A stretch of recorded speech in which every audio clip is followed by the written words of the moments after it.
Hey chicos, esta noche vamos a encender una llama diferente, no la del descanso, sino la de la historia que quema por dentro.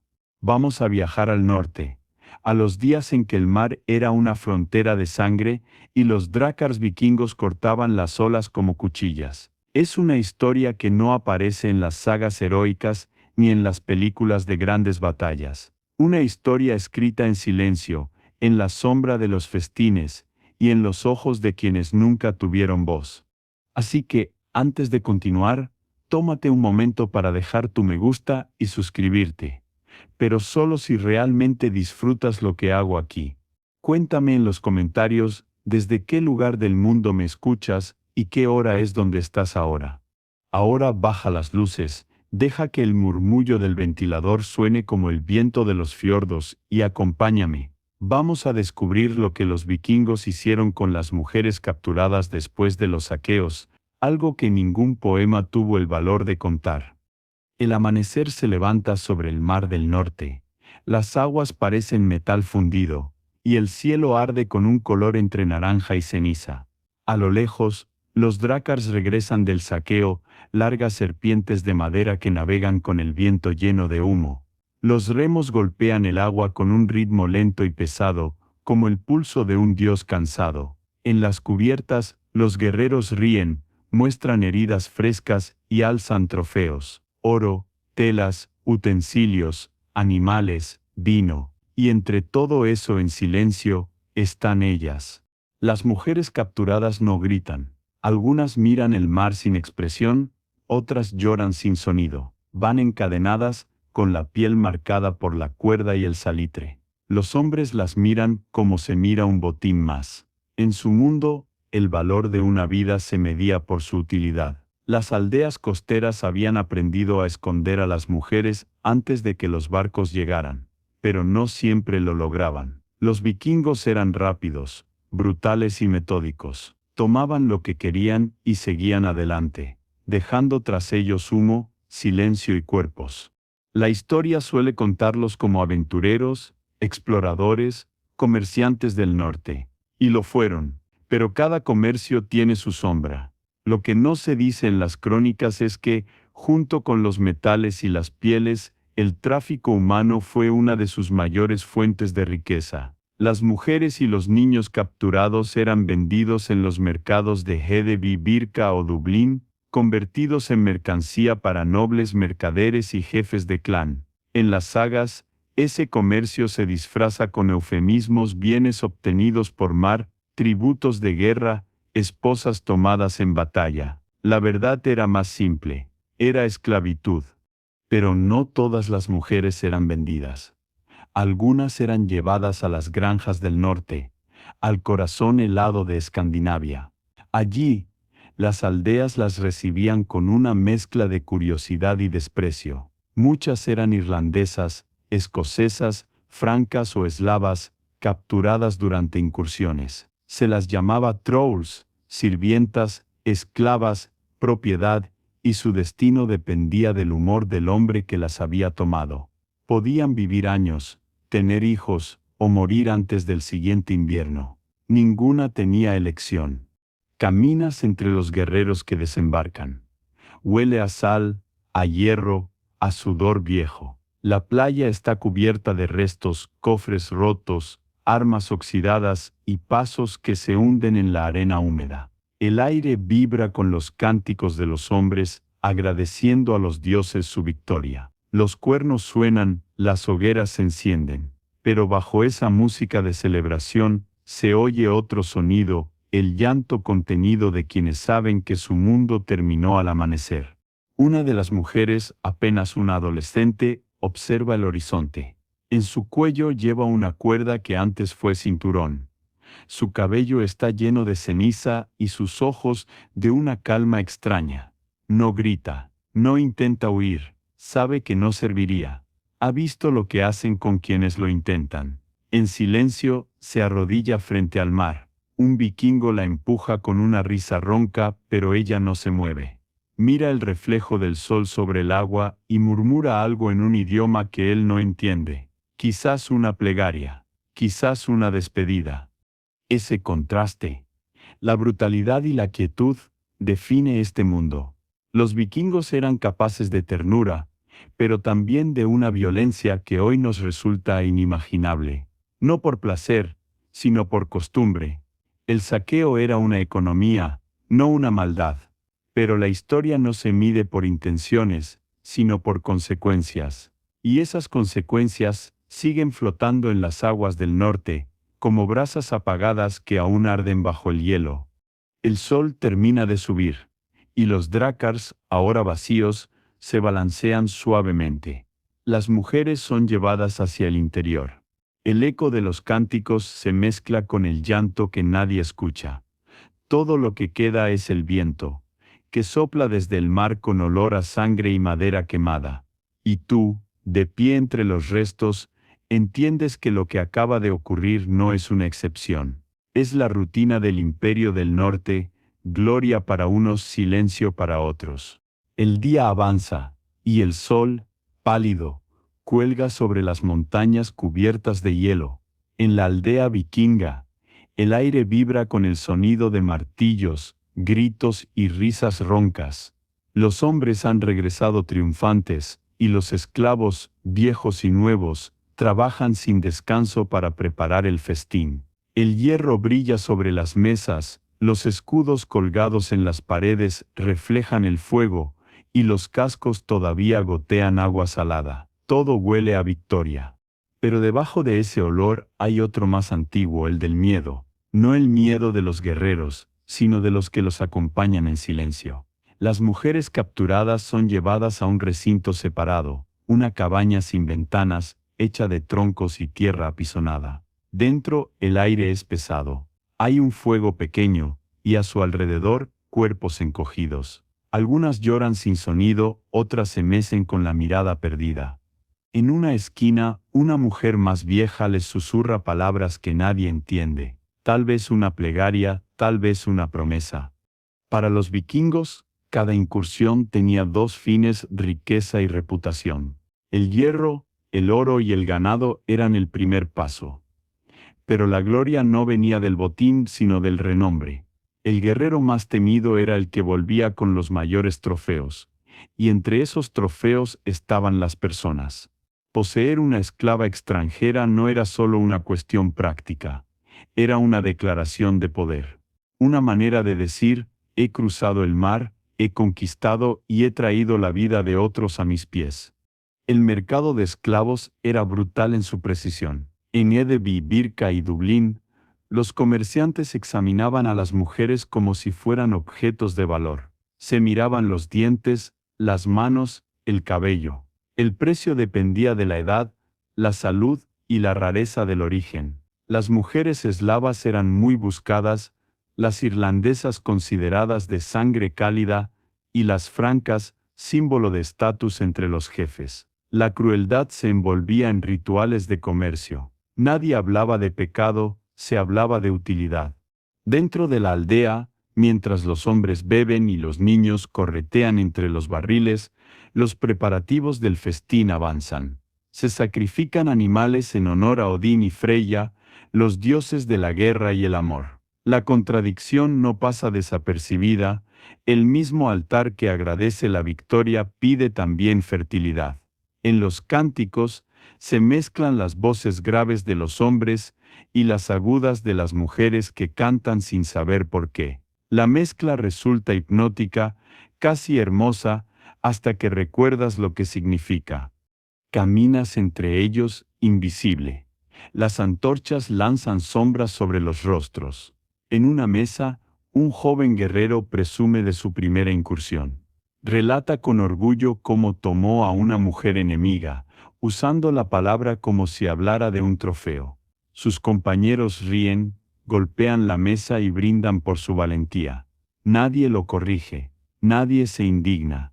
El honor del norte se mide en conquistas, no en compasión.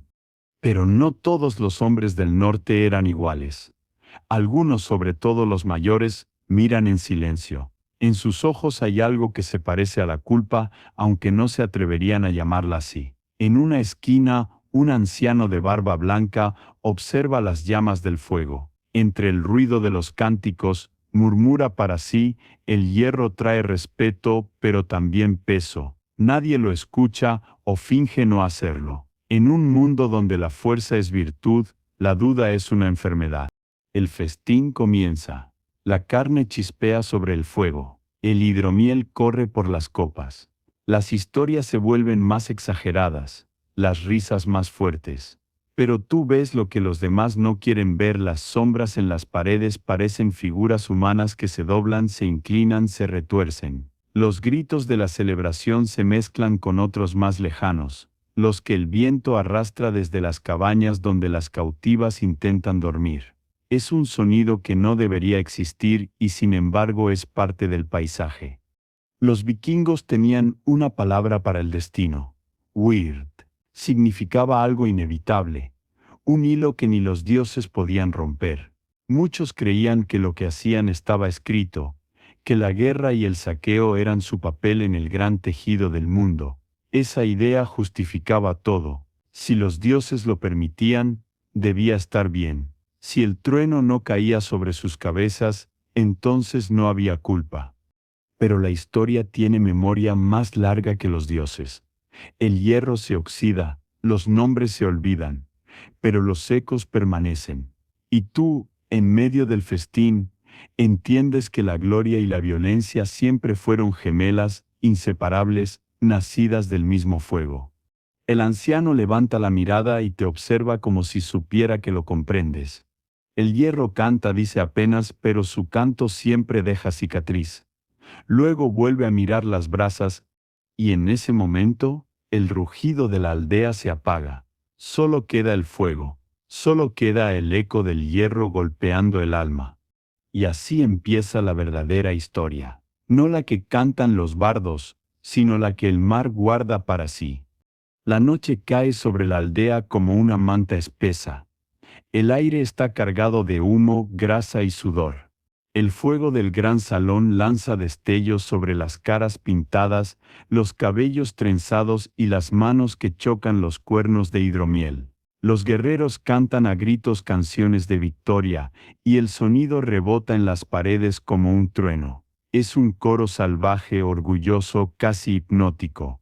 Pero entre esas voces hay otra melodía, apenas perceptible, la de las sombras, porque cada fiesta tiene su otro rostro, y el de esta empieza a mostrarse cuando la bebida corre demasiado. El hidromiel endulza la lengua, pero enturbia la mente.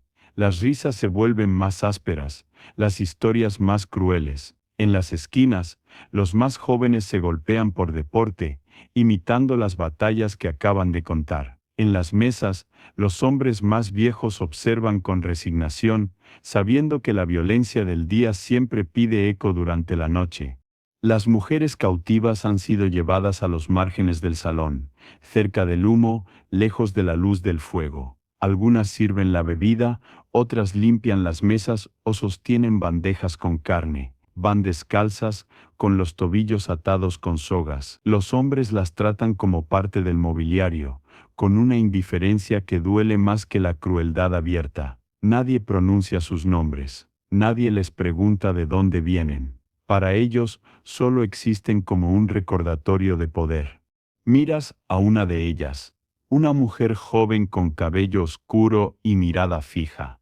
Sus manos tiemblan al servir la bebida, pero su rostro no muestra miedo, solo un cansancio tan profundo que parece haberle vaciado el alma. Cuando uno de los guerreros la empuja, ella no reacciona. Sus ojos siguen mirando el fuego, y en esa quietud hay una fuerza que él no comprende. Por eso la odia, por eso sonríe con desprecio.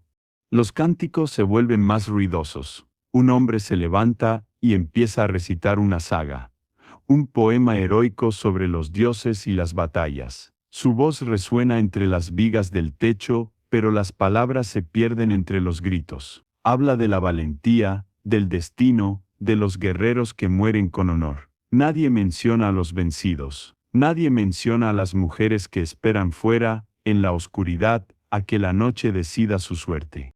En la cultura vikinga, el festín era tanto celebración como ritual. Era el momento de agradecer a los dioses, de sellar alianzas, de demostrar fortaleza. Pero también era la válvula, por donde escapaba la brutalidad contenida. Lo que la batalla comenzaba, el festín lo terminaba. Y entre la euforia y la embriaguez, las líneas entre la vida y la violencia se disolvían. El jefe del clan, sentado en la cabecera, levanta su cuerno de oro. Su voz impone silencio. Los dioses nos han favorecido, dice. Hemos tomado riquezas, tierras y vidas. Brindemos por ellos y por las mujeres que nos darán hijos fuertes. Los hombres rugen de aprobación. El fuego se aviva con un soplido del viento, y las sombras se alargan sobre las paredes como si quisieran escapar. Una de las cautivas deja caer una jarra. El sonido del metal, golpeando la madera, corta el ruido como un cuchillo. Todos se giran. El silencio pesa.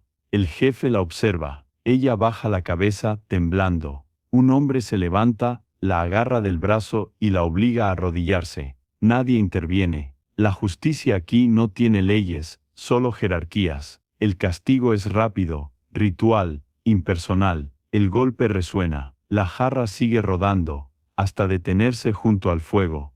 En ese instante, entiendes la dimensión real del miedo. No es solo el dolor físico. Es la certeza de que nadie vendrá a detenerlo. Es el vacío absoluto de esperanza. Y lo peor es que, para los demás, esto no es crueldad, es orden. El festín continúa. Los gritos regresan. Los cánticos crecen. La mujer se queda en el suelo, con los ojos abiertos. Nadie la mira, nadie la ayuda. La música del festín la borra del mundo. A lo lejos, fuera del salón, el mar golpea las rocas. Su sonido es distinto al del día, más hondo, más antiguo. Es como si la tierra entera respirara con dolor. Te das cuenta de que las verdaderas sombras del festín no están en las paredes, sino en los hombres mismos, y que, bajo el ruido de la celebración, la historia escribe una línea invisible, una deuda que el tiempo aún no ha saldado. La madrugada cae como una tregua silenciosa. Las antorchas se consumen, los cánticos se apagan, y el gran salón queda cubierto por un olor denso, hidromiel derramada, sudor seco, humo y carne. Afuera, la aldea duerme. Solo el mar sigue despierto, murmurando historias que nadie quiere escuchar. Dentro, la oscuridad lo cubre todo, salvo el resplandor tenue de las brasas. Entre los cuerpos dormidos y el caos del festín, algunas mujeres se mueven en silencio.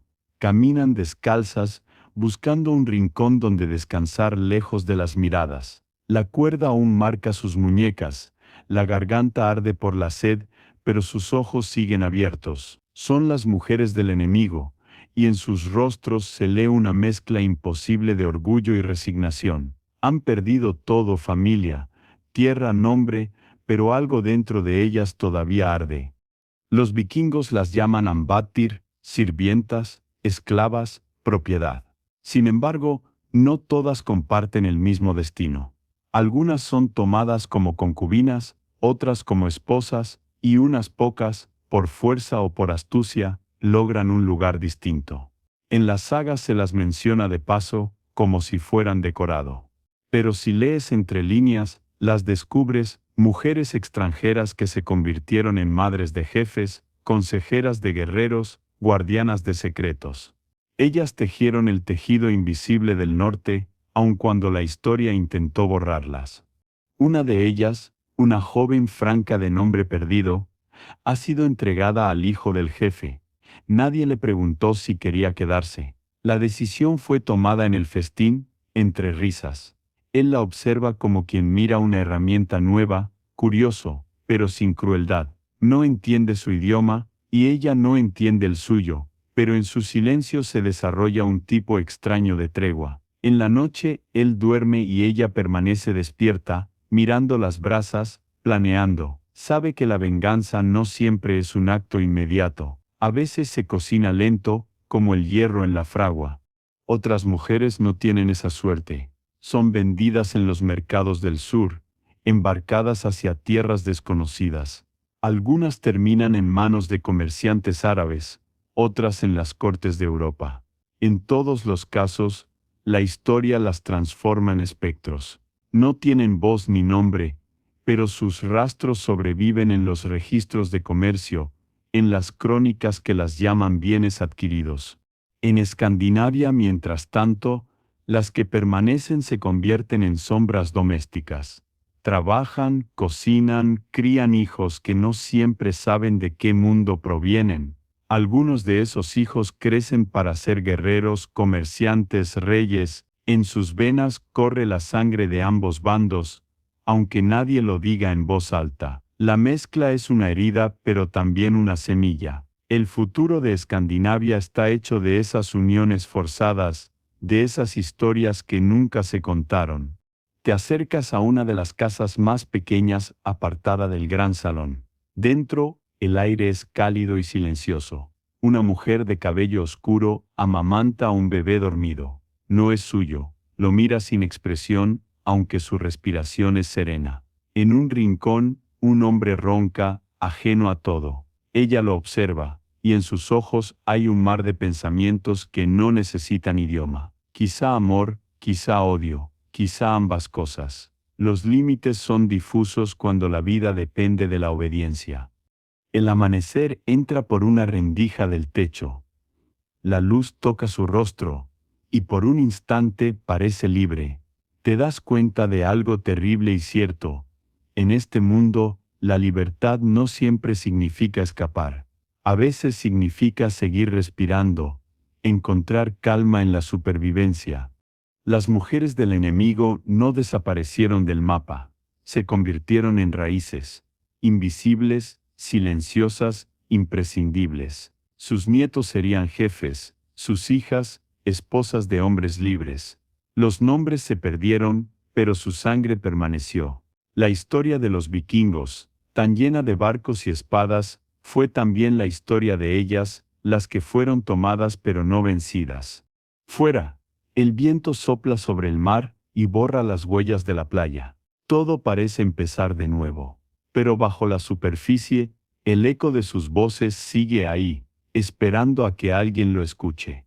El sol vuelve a elevarse sobre las aguas del norte, pálido y distante, como si observara desde el cielo sin querer mirar demasiado. En la costa, los drácars descansan como animales dormidos, y los hombres se preparan para partir de nuevo. Pero esta vez, no todos los barcos llevan armas o provisiones. Algunos cargan algo más silencioso, cuerpos humanos. El comercio de esclavos vikingos era una red tan compleja como cualquier ruta de seda.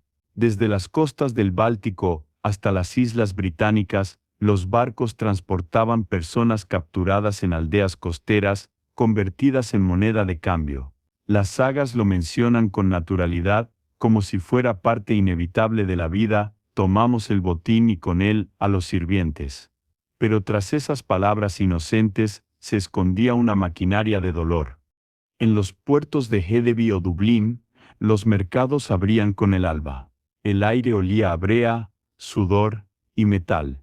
Los comerciantes discutían en voz alta, regateando precios mientras los prisioneros permanecían atados en filas. Algunos habían caminado días desde su tierra, otros apenas entendían el idioma de sus captores. Mujeres, niños, jóvenes, todos observaban en silencio cómo sus destinos eran decididos entre monedas. Un escriba árabe que visitó las tierras del norte en el siglo X dejó un testimonio perturbador. Hablaba de hombres altos y feroces que vendían esclavos como ganado sin piedad, sin emoción. Lo que más lo horrorizó no fue la crueldad, sino la indiferencia. Para los vikingos, el comercio humano no era una perversión, sino una costumbre. La esclavitud, la unraldomer, era tan normal como la pesca o la guerra. Te imaginas el mercado, el murmullo de las voces, las cadenas que tintinean con cada movimiento, las mujeres colocadas en filas, examinadas con los ojos de los compradores. Un hombre levanta el mentón de una cautiva, inspecciona sus dientes, sus manos, su piel. Otra es obligada a girarse, a caminar, a hablar. Cada gesto se evalúa, cada silencio tiene precio. El oro cambia de manos. El mar espera para llevarlas lejos. Algunas son vendidas como sirvientas domésticas. Otras, a hombres que buscan esposas jóvenes. Otras más, a mercaderes que las revenden en el sur. En Bizancio, en Bagdad, en Kiev, las mujeres del norte y del oeste se convierten en una mercancía exótica codiciada. Los cronistas musulmanes las describen como de piel pálida, cabello brillante y mirada triste, como si la melancolía fuera parte del atractivo. Los hombres vikingos justificaban esta práctica con argumentos de guerra. Decían que todo lo que se tomaba en combate era justo, que los dioses habían decidido la suerte de los vencidos. Pero en los márgenes del mercado, lejos de los gritos y las monedas, algunos ancianos miraban con incomodidad. Sabían que esa lógica tenía grietas. Sabían que la gloria del hierro se pagaba con almas.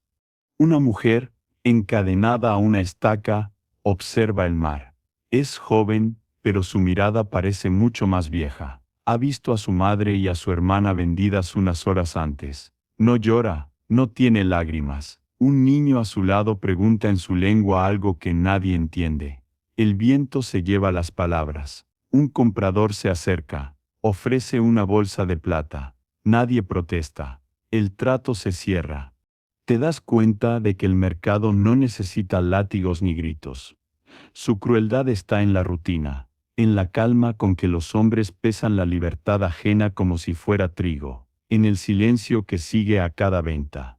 Por la tarde, cuando los barcos parten de nuevo, el puerto queda vacío. Solo quedan huellas en la arena y una cuerda rota flotando en el agua. El mar la arrastra lentamente, como si quisiera borrar toda evidencia, pero el eco de esas voces queda atrapado en el viento, y aunque los siglos pasen, todavía se escucha si sabes escuchar.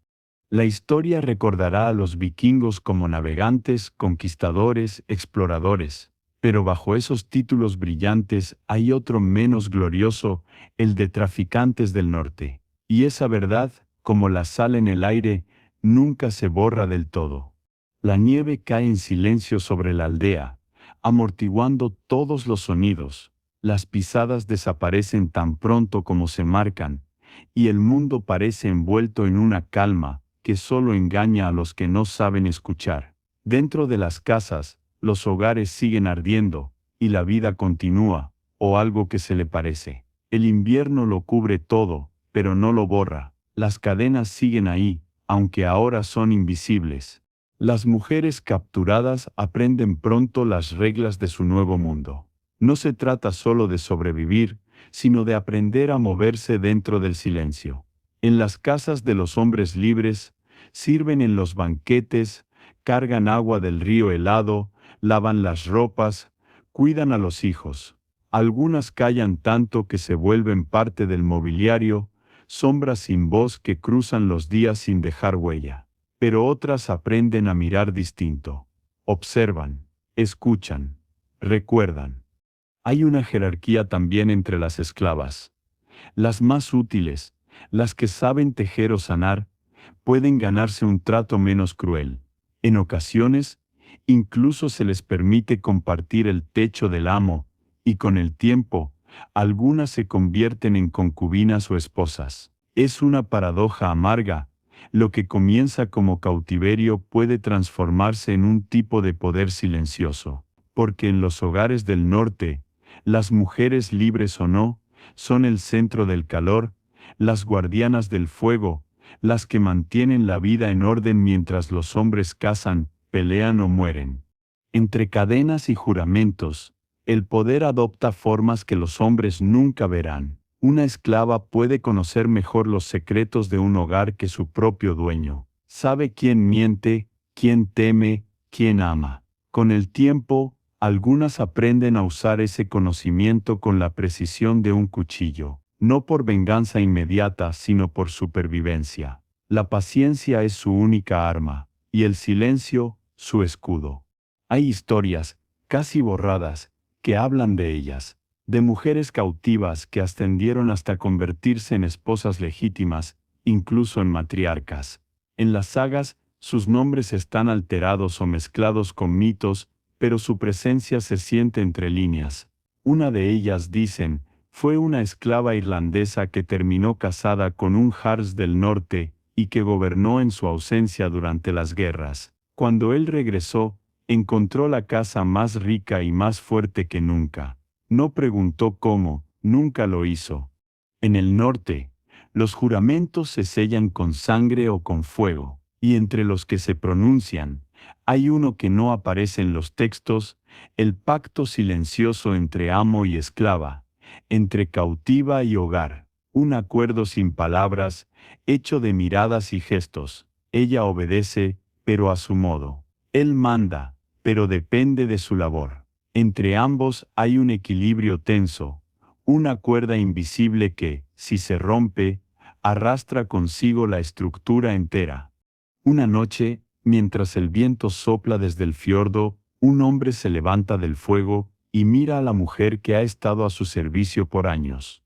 Ella lo observa sin temor. Sus manos siguen moviéndose, trenzando un cordel con calma. Él le ofrece libertad, o algo que se le parece, podrías irte cuando llegue la primavera. Ella no responde, lo sabe. En el norte, la libertad no siempre está fuera, sino en la quietud que uno aprende a dominar. Cuando él se duerme, ella mira las brasas, el brillo anaranjado que se apaga lentamente. En su interior, el fuego refleja todo lo que no puede decir. Ha sobrevivido sin quebrarse, ha aprendido a existir dentro de un mundo que la quiso borrar. En ese silencio hay dignidad, una dignidad que ningún hierro ni juramento puede arrebatar. Afuera, el viento sopla con fuerza. La cuerda del cordel que trenza se tensa, perfecta, firme, resistente, igual que ella. Y mientras la noche cubre la casa, entiendes que no todas las cadenas son de metal. Algunas están hechas de costumbre, de miedo, de memoria. Pero hay mujeres que aprenden a vivir incluso dentro de esas cadenas, y cuando lo hacen, se vuelven más fuertes que los hombres que las ataron. La primavera llega tarde en el norte. La nieve no se derrite, se retira con dignidad, dejando el suelo húmedo y oscuro. Los ríos comienzan a moverse de nuevo, arrastrando ramas y hielo hacia el mar. Las aldeas despiertan con el mismo ritmo, despacio, desconfiando todavía del sol. Pero en el interior de las casas, algo distinto ha comenzado a crecer. Los hijos de la guerra ya están naciendo. Pequeños cuerpos con ojos claros o piel más oscura, con rasgos que no pertenecen del todo a ninguna tierra. Los llaman bastardos del mar, aunque en voz baja, porque algunos llevan la sangre de los jefes. Otros son criados en silencio, ocultos, como si su existencia recordara algo que todos quisieran olvidar. Y sin embargo, esos niños se convierten en parte de la comunidad, porque en el norte, la necesidad siempre vence al orgullo. Te acercas a una casa en el borde de la aldea. Dentro, una mujer acuna a su hijo junto al fuego. Ella fue capturada años atrás, traída de una costa lejana que apenas recuerda. El niño duerme con el cabello rubio del padre y la mirada oscura de la madre. Nadie sabe qué destino lo espera. Quizás crecerá para empuñar una espada. Quizás será esclavo como ella. O quizás, solo quizás, logrará romper el ciclo. Los vikingos valoraban la fuerza y la herencia, pero también entendían la utilidad de la vida. Un niño era un recurso, un futuro trabajador, un posible guerrero. Por eso muchos de estos hijos mestizos eran aceptados, aunque no siempre reconocidos. En las sagas se habla de hombres de sangre mezclada que llegaron a ser exploradores, comerciantes, incluso reyes. Nadie preguntaba demasiado por sus madres. La historia tiene una forma extraña de perdonar lo que le conviene. En la aldea, las mujeres libres miran a las esclavas con una mezcla de desprecio y curiosidad. Saben que, pese a todo, comparten un destino parecido. Porque incluso ellas, las esposas legítimas, están atadas a los hombres por leyes que no les pertenecen. Los hijos varones heredan, las hijas se entregan en matrimonio, las madres envejecen junto al fuego. La diferencia entre una mujer libre y una esclava a veces es solo el precio que se pagó por ella. El niño despierta y abre los ojos. La madre le canta algo en su lengua, una canción que suena más como un rezo. Habla del mar, del regreso, de la promesa de volver a casa algún día. Pero esa casa ya no existe. Su país, su gente, sus dioses quedaron atrás, consumidos por el fuego del saqueo. Y sin embargo la canción persiste. Es su manera de sobrevivir. La memoria se convierte en herencia, en sangre que no olvida. Con el paso de los años, esos niños crecen. Algunos heredan el temperamento de sus padres vikingos, otros la calma de sus madres extranjeras, son diferentes, y eso despierta tanto miedo como fascinación. En ellos se cruzan dos mundos, y esa mezcla cambia el norte para siempre. Llevan en sus rostros la historia de la guerra, pero también la posibilidad de algo nuevo, una cultura nacida del encuentro, aunque ese encuentro haya sido forzado. Te das cuenta de que el norte nunca fue puro, ni uniforme, ni sagrado. Fue una mezcla constante de pueblos, idiomas, sangres. Las guerras trajeron destrucción, pero también intercambio, aunque ninguno de los que participaron lo entendiera así. En los huesos de esos niños está el mapa de un futuro distinto. El fuego crepita, y la madre se queda dormida con el niño en brazos. Afuera, los hombres del clan regresan del trabajo, riendo, cargando madera. Nadie nota que el aire ha cambiado, que la historia está reescribiéndose en silencio. Nadie, excepto tú, que observas cómo una civilización se transforma sin darse cuenta. En ese momento, entiendes que los vikingos no solo conquistaron tierras, sino también destinos. Pero lo que no supieron fue que, en esas mismas uniones forzadas, estaban plantando la semilla de su propio final. Porque ningún imperio sobrevive cuando el poder se mezcla con la culpa, y ninguna sangre permanece pura cuando la memoria decide recordarlo todo. El niño respira con calma. El fuego se refleja en sus ojos como un amanecer lejano, y el norte, por un instante, parece en paz. El tiempo pasa, pero el frío sigue siendo el mismo. Los inviernos en el norte no cambian, aunque cambie todo lo demás. Los jefes envejecen, los hijos crecen, los barcos parten y regresan con nuevas historias de conquista. Sin embargo, las voces de las mujeres que un día fueron traídas por la fuerza se van apagando. No mueren de inmediato, se disuelven lentamente como el aliento en el aire helado. Los siglos posteriores las transformarán en susurros, en nombres olvidados, en figuras sin rostro dentro de las sagas. Los poetas que cantan las hazañas de los guerreros apenas las mencionan, y cuando lo hacen, las llaman mujeres de botín, sirvientas, madres de hijos fuertes. Nunca hay espacio para su dolor. La historia las recubre con nieve, y bajo esa nieve, sus recuerdos respiran, esperando a ser encontrados. Caminas entre las tumbas de piedra que salpican la colina.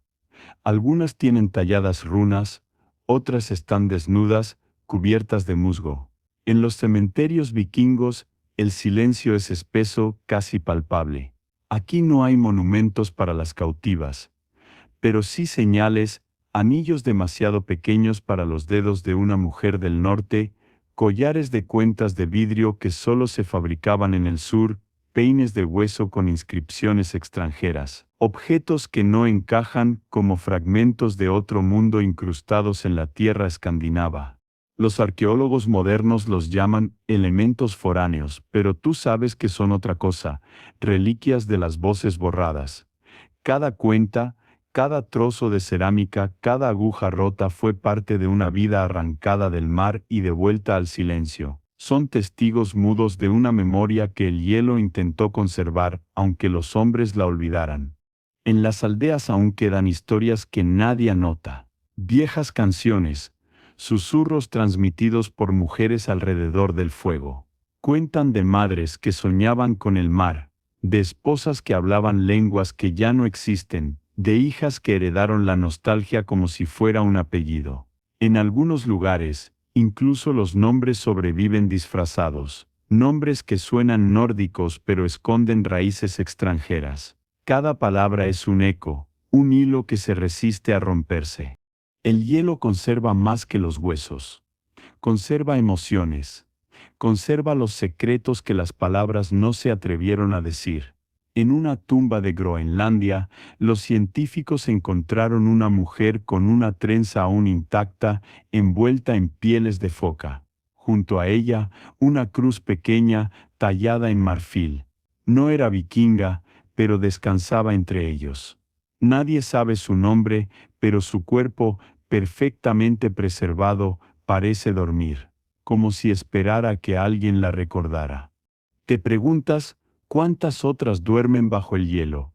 ¿Cuántas aún guardan sus historias en silencio? Tal vez, sus almas se confunden con el viento, con el murmullo del mar que nunca deja de hablar. El norte entero podría ser su tumba y su testamento, un paisaje que parece vacío, pero está lleno de presencias invisibles. La voz del narrador dentro de ti se suaviza. Ya no hay juicio ni ira, solo tristeza. Porque entiendes que el olvido no siempre es descuido. A veces es estrategia. La historia escrita por los vencedores se acomoda mejor sin los suspiros de los que sufrieron. Las sagas preferían héroes, no víctimas, dioses no madres sin nombre, y así las borraron. Pero el hielo no olvida. Se derrite, se mueve, libera poco a poco los rastros de lo que quiso ser borrado. Cada siglo revela un rostro nuevo, una historia que se niega a morir.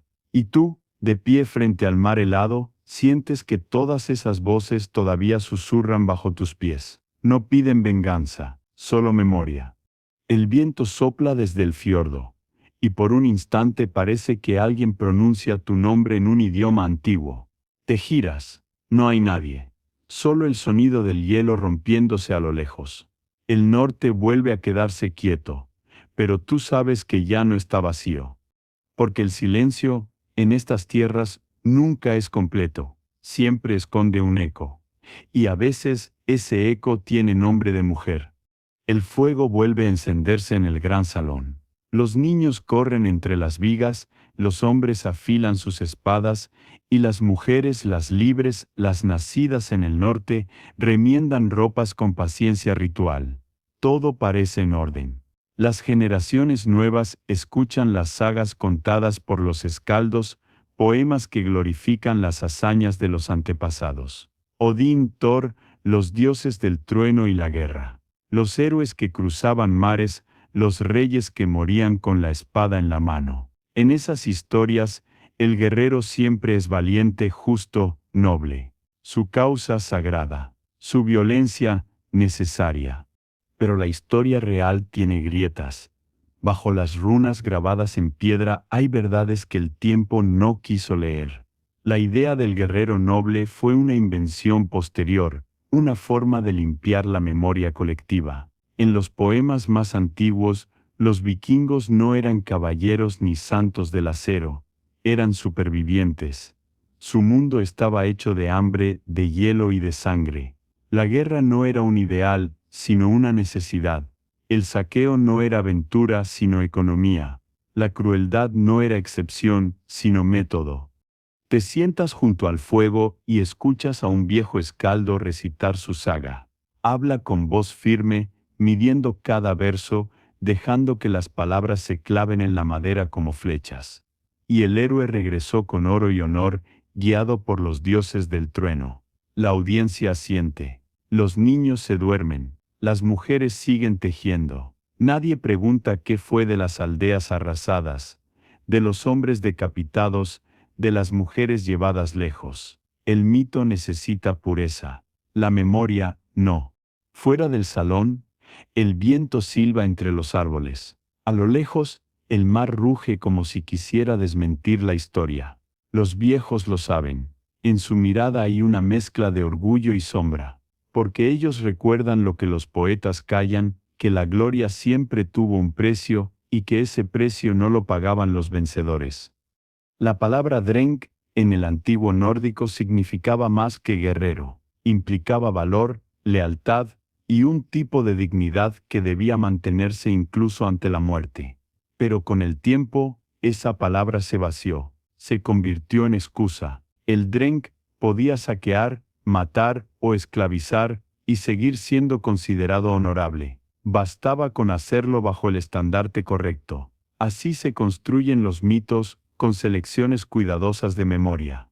Miras los rostros iluminados por el fuego. Piensas que el mito del guerrero noble fue la armadura más fuerte de los vikingos. No los protegió del enemigo, sino de sí mismos. Los libró de la culpa.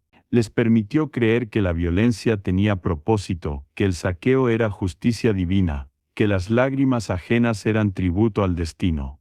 El anciano Escaldo hace una pausa. Mira las brasas, y por un instante su voz cambia. Los dioses no siempre sonríen a los valientes, dice. A veces solo observan en silencio. El público no reacciona. Algunos ríen, otros se sirven más hidromiel. Pero tú percibes el temblor en su tono, la duda que se cuela entre los versos. Esa duda es la grieta por donde se cuela la verdad. Porque el mito del guerrero noble no murió con los vikingos. Siguió viajando, disfrazado en historias posteriores, caballeros cruzados, conquistadores, exploradores. Cada época repite la misma excusa, la violencia al servicio de un ideal. Y en cada una, las víctimas cambian de nombre, pero no de papel. El fuego crepita. El Escaldo cierra su relato con un verso final, y así el norte floreció gracias a la espada. Todos aplauden. Pero tú miras las sombras en las paredes y ves otras figuras, mujeres encadenadas, aldeas quemadas, barcos cargando más que oro. El silencio de la historia es tan fuerte como el rugido de los cantos. Te das cuenta de que el mito sigue vivo porque es cómodo. Nos gusta creer que la brutalidad tiene sentido, que el hierro puede ser justo, que la sangre derramada sirve a un propósito más alto. Pero las sombras del festín, las voces borradas del hielo, los hijos del saqueo, todos ellos son testigos de que el honor y la violencia nunca caminaron juntos. El fuego se apaga lentamente. El Escaldo bebe lo último de su copa y se retira sin mirar atrás. Afuera el viento sopla y la noche parece susurrar. Ningún guerrero es noble cuando el precio del triunfo es el silencio de los inocentes. El amanecer vuelve a teñir los fiordos de un gris dorado. El humo se eleva perezoso desde las aldeas, serpenteando entre los techos cubiertos de escarcha. El mundo parece quieto, como si descansara tras siglos de ruido. Pero la quietud miente, bajo las piedras, bajo el hielo y las ruinas, la historia sigue respirando. La era vikinga terminó hace más de 1000 años, pero su sombra aún camina con nosotros. Los museos exhiben espadas, joyas, cascos relucientes, los libros repiten nombres de reyes y héroes, las series y películas los visten con gloria. Sin embargo, detrás de ese brillo, queda una capa de ceniza que pocos se atreven a tocar. Cada anillo de oro, cada escudo restaurado, cada barco reconstruido sobre un museo flota sobre los restos de quienes no tuvieron tumba. Las mujeres cautivas desaparecieron de los registros, pero su herencia no. En los linajes nórdicos hay huellas que nadie puede negar. Rasgos extranjeros, palabras prestadas, canciones que no pertenecen al frío. La sangre de las vencidas se mezcló con la de los vencedores hasta volverse indistinguible. La historia las borró, pero la genética las guardó como un susurro que se resiste a morir. Caminas por una playa del norte. Las olas golpean las rocas con un ritmo antiguo, el mismo que escucharon los drácars cuando partían a saquear. El aire huele a sal y a hierro. En la orilla los restos de un barco emergen de la arena, apenas una silueta de madera ennegrecida.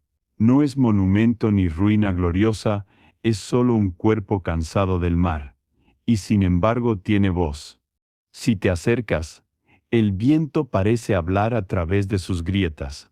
No canta de victorias, sino de recuerdos, de aldeas quemadas, de niños arrancados de sus madres, de noches interminables donde el fuego no daba calor sino miedo. Escuchar esa voz es comprender que la historia no es un cuento de héroes, sino un eco de heridas. Los vikingos creyeron haber ganado el mundo, pero lo que construyeron fue más frágil que el hielo que pisaban. Sus imperios desaparecieron, sus dioses fueron reemplazados, sus lenguas se fragmentaron. Lo único que sobrevivió, lo único verdaderamente eterno, fue el recuerdo de aquellos que sufrieron en silencio. Porque el dolor, cuando no se dice, se transforma en raíz. El viento arrecia y levanta arena, cubriendo poco a poco los restos del barco. Piensas que eso mismo hizo el tiempo, cubrirlo todo con la arena de los siglos, dejando solo fragmentos, huesos y leyendas. Pero debajo las brasas siguen encendidas. Las cenizas no son olvido, son memoria esperando oxígeno. Quizás por eso, cada vez que alguien cuenta una historia sobre los vikingos, el fuego vuelve a prenderse. No el fuego de la gloria, sino el de la conciencia. Recordar lo que hicieron no es condenarlos, sino mirar de frente la parte oscura que todos los pueblos comparten, la capacidad de justificar el horror en nombre del destino. Te alejas de la playa. El sol se eleva débil pero constante. Detrás de ti, el mar borra tus huellas. Frente a ti, el viento huele a metal y a historia. Entiendes por fin que las cenizas no son solo lo que queda del fuego, son también la promesa de que un día volverá a arder. Y en ese momento, con el rumor del mar como un suspiro eterno, sientes que todas aquellas voces, las de las cautivas, las olvidadas, las borradas del hielo, te acompañan. No piden justicia, solo que no las vuelvas a enterrar bajo las canciones de los héroes. Porque la verdadera herencia del norte no es el hierro ni el oro, es la memoria, y esa mientras alguien la escuche nunca se apaga. El fuego se reduce a un murmullo. Las últimas llamas tiemblan, se doblan, y se transforman en un resplandor que apenas ilumina el aire. Afuera, el viento del fiordo respira despacio, como si también se cansara. La casa está en silencio, cubierta por la tibieza del humo y del sueño. Todo lo que fue violencia, orgullo y conquista se desvanece en un solo sonido, el crujido lento de la madera apagándose.